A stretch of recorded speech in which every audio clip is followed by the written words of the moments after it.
பிரசாத்தோட இயக்கத்துல 1955 ரிலீஸ் ஆன படம் தான் மிசியம்மா. இந்த படத்துல ஜெமினி கணேசன் கதாநாயகனாகவும் சாவித்திரி கதாநாயகியாகவும் நடிச்சிருப்பாங்க. இந்த படத்துல நடிக்கிறதுக்கு முதல்ல சாவித்திரி ரொம்பவே பயந்துருக்காங்க. ஏன்னா சாவித்திரிக்கு முன்னாடி இந்த படத்துல பானுமதி தான் நடிக்கிறதா இருந்துச்சு. சில காரணங்களால பானுமதி நடிக்காம சாவித்திரி நடிச்சிருந்தாங்க. இந்த படத்துல நடிச்ச அனுபவத்தை பத்தி சாவித்திரி பதிவு செஞ்சிருக்காங்க. அந்த விஷயத்தை பத்தி இந்த நிகழ்ச்சியில திரைப்பட தயாரிப்பாளர் மற்றும் இயக்குனருமான சித்ரா லட்சுமணன் சார் நம்ம கூட ஷேர் பண்ணியிருக்காங்க.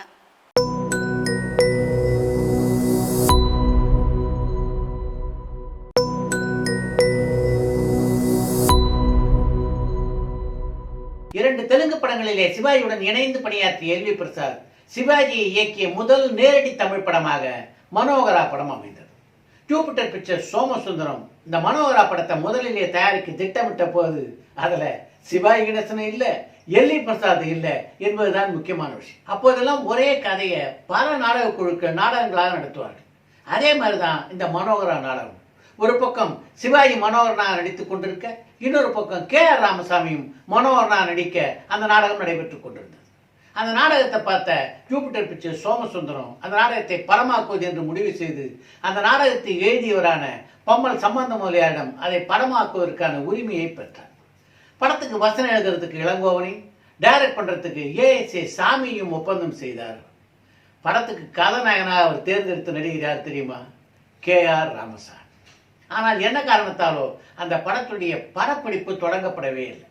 சில காலம் கழித்து அதே கதையை எல்வி பிரசாத் இயக்கத்திலே படமாக்கலாம் என்று முடிவெடுத்த சோமசுந்தரம் அந்த படத்துக்கு வசனம் எழுத கலைஞர் மு கருணாநிதியை ஒப்பந்தம் செய்தார். கலைஞர் மு கருணாநிதியும் சிவாஜியும் இணைந்து பணியாற்றிய பராசக்தி திரைப்படம் மிகப்பெரிய வெற்றியை குவித்திருந்தது கூட அதுக்கு ஒரு காரணமாக இருந்திருக்க வேண்டும். அப்போது இந்த படம் ஜூபிட்டர் பிக்சர்ஸ் நிறுவனத்துடைய தயாரிப்பாக இல்லை, ஜூபிட்டர்ஸ் நிறுவனத்திலே பங்குதாரராக இருந்த சோமசுந்தரத்துடைய தனிப்பட்ட தயாரிப்பாக இருந்தது.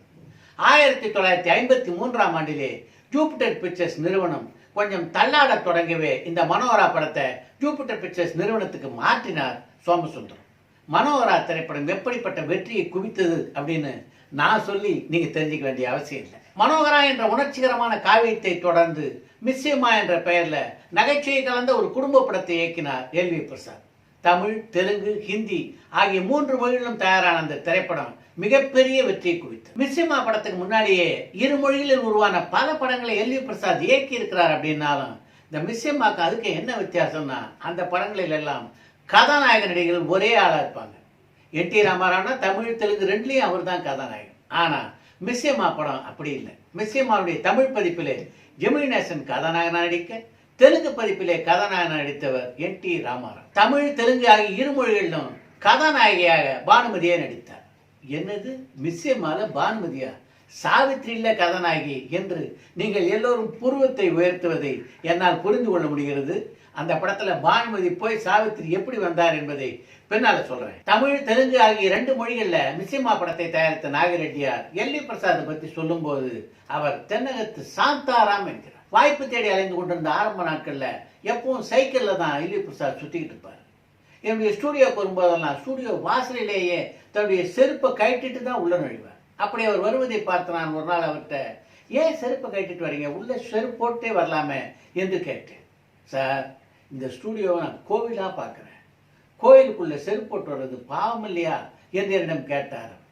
அவர் அப்படி கேட்ட அந்த நாளிலேயே என்னுடைய நெஞ்சத்திலே இடம் பிடித்து விட்டார் எல்வி பிரசாத் என்றுதான் நான் சொல்றேன்.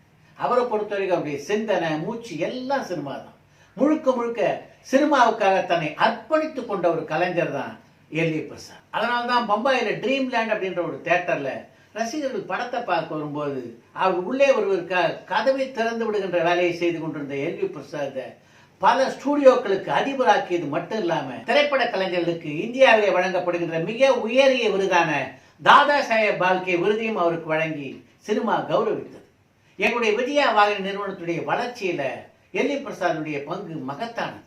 எங்கள் நிறுவனத்துடைய பெயரை பட்டி தட்டி எங்கும் கொண்டு போய் சேர்த்தவர் எல்வி பிரசாத் தான் என்று ஒரு கட்டுரையில எல்வி பிரசாதை பற்றி பெருமிதத்தோடு பதிவு செய்திருக்கிறார் நாகரெட்டியார். மிஸ்யம்மா படத்திலே கதாநாயகனாக நடித்த ஜெமினி கணேசன் அந்த படத்துடைய படப்பிடிப்பின் போது மிகுந்த உற்சாகத்திலே இருந்தார். அதுக்கு 2 முக்கியமான காரணங்கள் இருந்தன. முதல் காரணம், அந்த படத்திலே அவருக்கு ஜோடியாக நடித்துக் கொண்டிருந்த பானுமதியுடைய தங்கையாக நடித்தவர் அவருடைய அன்பு காதலியான சாவித்ரி.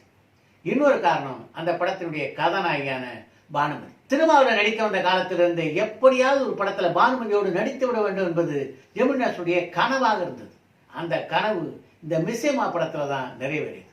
ஆனா அவருடைய அந்த ஆனந்தம் இருக்க, அது அதிக நாள் நீடிக்க அந்த படத்துடைய கதாசிரியரான சக்கரபாணி அனுமதிக்க. நாகேந்திரனுடைய மிகச்சிறந்த நண்பரும் விஜயா வாகன நிறுவனத்துடைய பங்குதாரரும் மிஸ்ஸேமா படத்துடைய கதாசிரியருமான சக்கரபாணி மிகப்பெரிய கோபக்கார்.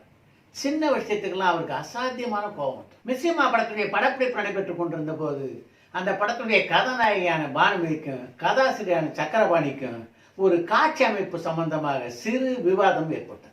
அந்த விவாதம் நாளாக ஆக மோதலாக வெடித்தது.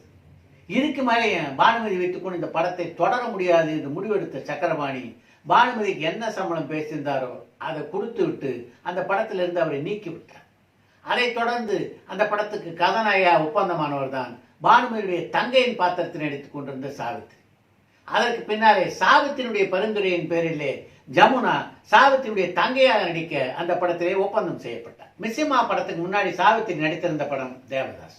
அந்த படத்துல பார்வதி அப்படின்ற கதாநாயகியுடைய பாத்திரத்துல படம் முழுக்க சோகமயமாக நடித்திருப்பார் சாவித்திரி. அதற்கு நேர் எதிர்மாறான பாத்திரம் தான் மிஸ்ஸேமா படத்திலே அவர் ஏற்றிருந்த மேரி பாத்திரம். அந்த பாத்திரத்தை ஏற்று நடிக்கிறதுக்கு முதல்ல நான் பயந்தேன். பானுமதி மாதிரி ஒரு அசாத்தியமான நடிப்பாற்றல் கொண்ட நடிகை நடிக்க வேண்டிய பாத்திரத்துல என்னை ஒப்பந்தம் செய்கிறார்களே என்ற பயம் ஒரு பக்கம் இருந்தாலும், என்னுடைய சினிமா வாழ்க்கையில ஆரம்ப காலம் முதலே என்னுடைய முன்னேற்றத்துக்கு உதவி எல்வி பிரசாத் அந்த படத்துடைய டைரக்டர் அப்படின்றதுனாலையும், என்னுடைய அன்பு காதலனான ஜெமினிதாஸ் அந்த படத்துடைய கதாநாயகன் என்பதனாலும் தான் அந்த பட வாய்ப்பை நான் தைரியமாக ஒப்புக்கொண்டேன். படப்பிடிப்பின் போது நான் எப்படி நடிக்கணும்னு மிக நுட்பமாக எனக்கு சொல்லித் தருவார் அந்த படத்துடைய இயக்குனரான எல்வி பிரசாத். நான் சரியா நடிக்கிற வரைக்கும் அவர் விட மாட்டார். அந்த படத்துல நான் ஏற்றிருந்தது கிறிஸ்துவ பெண்ணுடைய பாத்திரம் அப்படின்றதுனால ஒரு கிறிஸ்துவ பெண் எப்படி நடந்து கொள்வார் என்பதெல்லாம் அந்த படத்துடைய ஒளிப்பதிவாளரான மார்கஸ் பாட்ல கிட்ட தான் அடிக்கடி நான் கேட்டு தெரிந்து கொண்டு செட்டுக்குள்ள நுழைஞ்ச உடனே எப்படி கிராஸ் போனோன்னு அவர் போட்டு காமிப்பேன். அவர் சரின்னு சொன்ன உடனே தான் செட்டுக்குள்ளேயே நுழைவேன் என்று இந்த மிஸ்ஸேமா பட அனுபவங்களை எல்லாம் பதிவு செய்திருக்கிறார் சாவித்ரி. 1955ஆம் ஆண்டில் பொங்கல் வெளியீடாக தமிழ்நாட்டிலும் அதற்கு 2 நாட்கள் முன்னதாக தெலுங்கிலும் வெளியான மிஸ்ஸேமா திரைப்படம் மிகப்பெரிய வெற்றி படமாக அமைந்தது.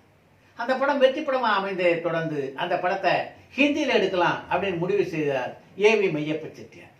அந்த படத்தை ஹிந்தியிலே படமாக்குகின்ற உரிமைகளுக்காக அவர் நாகரெட்டியாரை அணுகிய போது, நாகரெட்டியார் உங்களுக்கு இந்த உரிமையை தரதிலே எனக்கு எந்த ஆட்சேபமும் இல்லை, ஏன்னா என்னுடைய மிக நெருங்கிய நண்பர் நீங்க, ஆனா ஒரே ஒரு நிபந்தனை என்று சொன்ன நாகரெட்டியார் என்ன நிபந்தனையை மையப்ப செட்டியாருக்கு வைத்தார் தெரியுமா?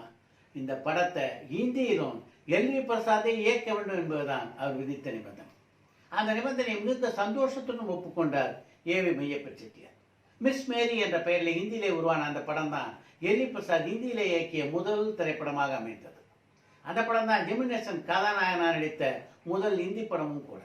அந்த படத்துல சாவித்ரி நடித்திருந்த ரோல்ல மீனா குமாரி ஹிந்தியிலே நடித்திருந்தார். 1955ஆம் ஆண்டை பொறுத்த வரைக்கும் எல்வி பிரசாத்துக்கு அதிர்ஷ்டகரமாக அமைந்த ஒரு ஆண்டு என்று தான் அதை சொல்ல வேண்டும்.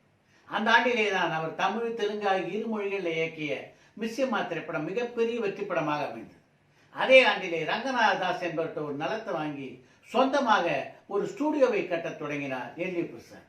இன்னைக்கு அருணாச்சலம் ஸ்டூடியோவில் பிரசாத் ஸ்டூடியோ என்ற பெயரிலே பறந்து விருந்து இருக்கின்ற ஸ்டூடியோ அந்த ஸ்டூடியோ.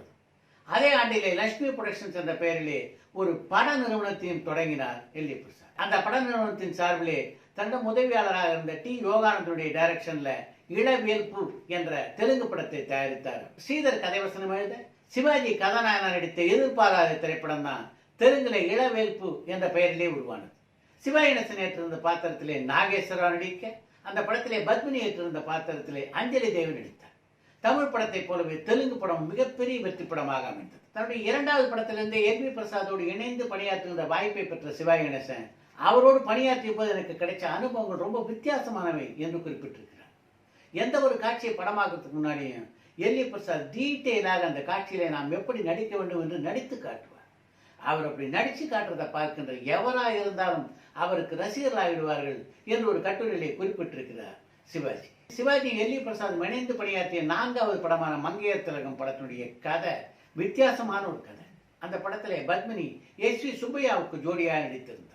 சிவாஜிக்கு ஜோடியாக நடித்திருந்தவர் எம்என் ராஜா. எல்வி பிரசாதுடைய வெற்றி பட வரிசையிலே மங்கையர் திலகம் படமும் இடம்பெற்றது. 1955ஆம் ஆண்டிலே ஒரு பக்கம் படங்களை இயக்குவது இன்னொரு பக்கம் படங்களை தயாரிப்பது, இதுக்கு அடுத்த பக்கம் ஸ்டூடியோவை கட்டுவது என்று பல்வேறு வேலைகளில் எல்வி பிரசாத் ஈடுபட்டிருந்ததனால அவருக்கு லேசான உடல்நலக் குறைவு ஏற்பட்டது. அதன் காரணமாக 1956ஆம் ஆண்டிலே அவருடைய இயக்கத்திலே எந்த படமும் வெளியாகவில்லை. 1957ஆம் ஆண்டின் துவக்கத்திலே எல்வி பிரசாத் இயக்கிய முதல் ஹிந்தி திரைப்படமான மிஸ் மேரி படம் வெளியாகி மிகப்பெரிய வெற்றி படமாக அமைந்தது.